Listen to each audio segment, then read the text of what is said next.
What do we got here behind us? It's a car.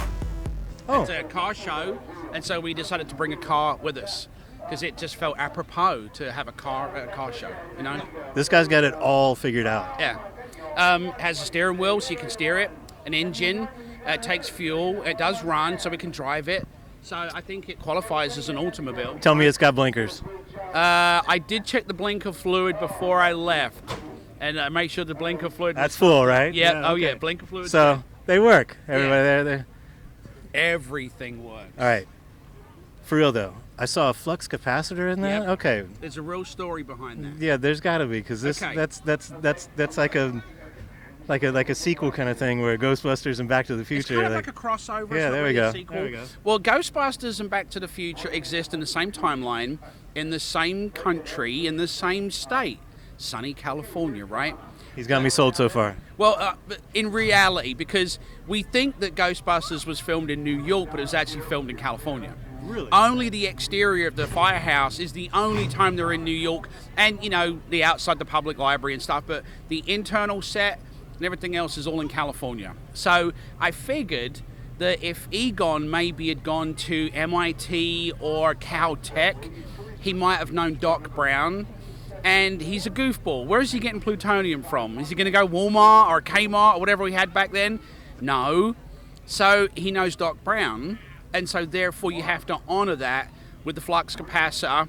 There's the speedometer. I saw the speedometer too. Yeah. Marty McFly sunglasses. Oh, I didn't notice that. And okay. Also down here, I did all see of that my one Cadillac too. badges have been replaced with flux capacitor, 1.21 gigawatt. We have the 88, which is the speed that you need to hit to travel through time, but it's also got the flux capacitor built in, and that is why there's a flux capacitor in the car. But do you know what's It's even in the better? right spot though too. Do you know what's better than having a flux capacitor? A proton pack on your back. No, it's having one that actually fluxes. Oh, we got to get in on this. It works. I think we're about to go back to 1988 or something. Yeah. Well, what's the biggest mistake you've ever made in your life? We can go back and fix it. I got married. I can't help you with that. That's a 100% you problem. Women. We've all been there, man. We've all been there. You can edit this out later, right? Love you, babe. If we can go back in time and tell my past self to just not. I've been there. We've all been there. It's what makes us what we are. Because I still am. I don't know what. Oh, okay. I got you. I haven't learned. It's anything. Okay. It's okay. If you could just take this proton and shoot me, That's not, put me in the box. it doesn't harm the living, you know. And just for the record, I'm a ghost cop. I'm not a Ghostbuster. So we only incarcerate the bad ones. Oh shit! It's the fuzz. I'm going to jail right now. Right? He said only the bad ones. Yeah, I mean, Slimer's in the back. He's not in the trap. He's a misunderstood American. He ate a few hot dogs and drank a couple of beers. I'm like, come on, man. If you don't like a beer and a hot dog, get out of the country. How many hot dogs? Because I ate like 3 or 4 before I came here. I think he can eat like 12 at one time. Okay. He has a pretty big mouth, you know. Is he available? No, okay, never mind. We'll cut that out. Yeah, no, we'll cut that out. But sadly, he's a vegetarian now, so they're tofu hot dogs. So who's the rest of the crew? Yeah, okay. All right, so let's start off with the dog.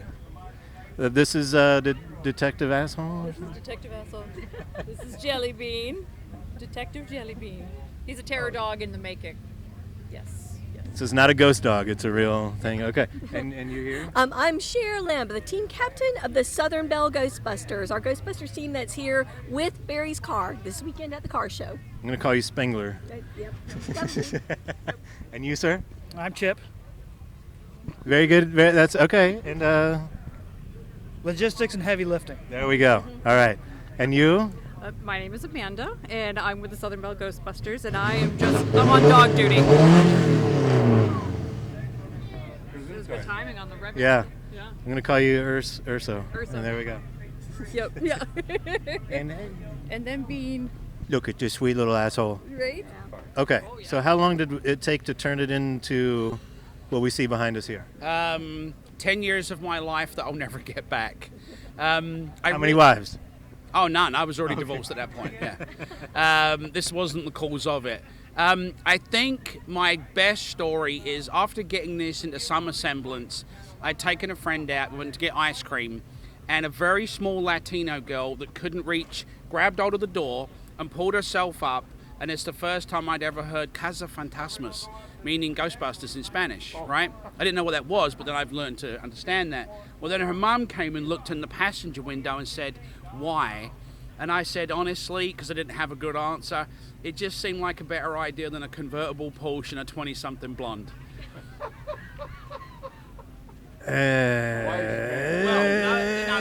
Happens, okay, you know what? You're probably right, but the convertible Porsche and the 20-something blonde would have been cheaper. But no, it was like it was in horrible condition, rusty, limped back from.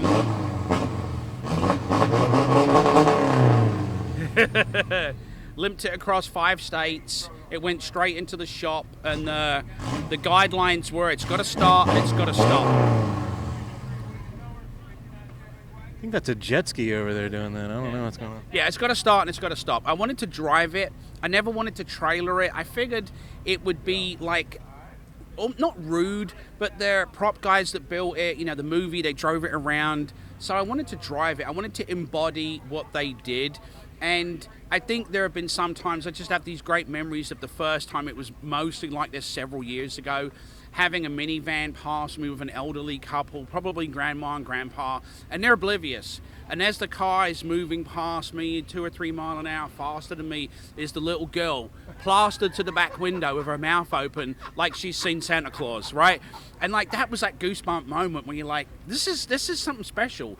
And then it just became a runaway freight train, So the truth is, I have over 3,500 hours, and that's at the point where I kind of quit counting. The first 6 months that I owned her, I was putting in 100 hours a month after work and spending $1,000 a month on like little doodads, not even big ticket items, just little things. And I don't really know what I've spent. I don't want to know. Because it's awesome. Well, yeah. Oh, yeah. And I wanted to ask, has it been in the movie at all? Like anything? It's been in some small independent movies, and we've done some trailers for haunted houses, but it has done a lot of great. We've done a lot of really good things for the Levine's Children's Hospital in Charlotte, North Carolina, Make-A-Wish Foundation, been to many birthday parties where kids may not be making it because they're going through cancer treatment. It's kind of like a give back thing. And I didn't know that I'd be good at it. Like to do something selfless. Like when we went to the Levines and we would suit up and put on our packs, everyone gets into character and you don't break character. You're a member of the Ghostbusters, and parents come up to you afterwards, will say stuff like, little Johnny, little Sally hasn't smiled in years. We just saw the corner of their mouth move. You brought so much pleasure. But I think for me, like the best learning curve is as an electrical mechanical engineer. Sir? I always thought that I kind of knew most things. And so I'm talking to some parents at the Levine's Children's Hospital, and their 5-year-old is waiting for a heart transplant. Well, I didn't know that our hearts are too big. Like I just didn't know what I didn't know.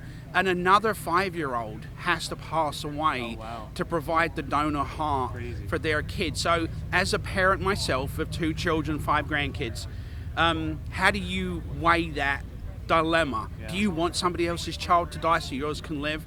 I think that's the worst choice to ever have to make. And it was really grounding to see parents saying thank you for making my kids smile, and for them to be crying, and a big grown-ass man like me crying with them. And we've experienced so much of that. It's like hard to recount those stories of people that are being genuinely moved because their kids see this. It's no different than the sleigh that Santa Claus is on, or the Easter Bunny, or anything else that's sort of mythical from a kid's perspective. So it's really wonderful to be part of that. That's the best part. Is I used to complain about the sucky gas mileage until one of my other friends said, man, it gets smiles per gallon, not miles per gallon. That's exactly and it. You kind of just figure out to digest that, So it's a lot of blood, sweat, and tears. Most of the stuff that you see was built on my kitchen counter. I do not have a shop. I do not have a garage. You're looking at a lot of fabrication, a lot of electronics, and just carrying it downstairs and test fitting it. I'm gonna say, duh, this is what I build on my kitchen counter all the time. I mean, exact all same, of their internal exact same stuff. All the props in the back was just all built inside and then carried outside, and see if it would fit, and then figuring out how to make things spin and rotate and flash and chirp, and it's just been a lot. It's been a lot of work. So 3,500 hours, I think that was me in the first 3 years, and that would have been like 7 years ago. So God knows what the real... So he hasn't put any time in the last couple of years, folks. It's a lot. It's a lot. But it really makes people smile. The kid, I think Bill Murray in the movie said, but the kids love us when they were getting kicked out of the university. And it's true. It just makes kids smile. And I think there's nothing better than seeing the little kid smile and the dad that's the big kid smiling just as big, because he remembers what it was like to be a kid, to be part of this, Have you sent anything, like pictures or anything, to the people from Ghostbusters? And they like recognize you and stuff like that? We in 2019, I was very lucky. I was invited out to Sony Culver City to go see the original car. Had an interaction with Ghost Corps, which is Sony's division that deals with everything Ghostbusters, and being invited guest and see the real car and see a lot of the original stuff and visit their headquarters. And we were doing a ton of stuff with the Levines, so they were very aware of our presence and what we were doing to give back, and we're very, very grateful for that, Very nice. Now, on the second to the last movie that they just put out, every time they pulled out of the garage, they kind of drifted out of it. Yeah. Is that how you get out of your garage too? Very slowly and very carefully. Yeah, the movie studio's got a ton of money to repair the car. I really don't. Yeah, they got 20 cars. I believe what they did was modified the donor car that they used and put an LS Corvette engine in it and reinforced the back axle so that it could perform. You know what I'm talking about, right? Yeah. This ain't never going to do that. Well, this is absolutely amazing. And are we good? We can cut because I'm about to run. Cut and run. All right. And I don't have anything on my back, so guys, just look the other way, and everything's all good. All right.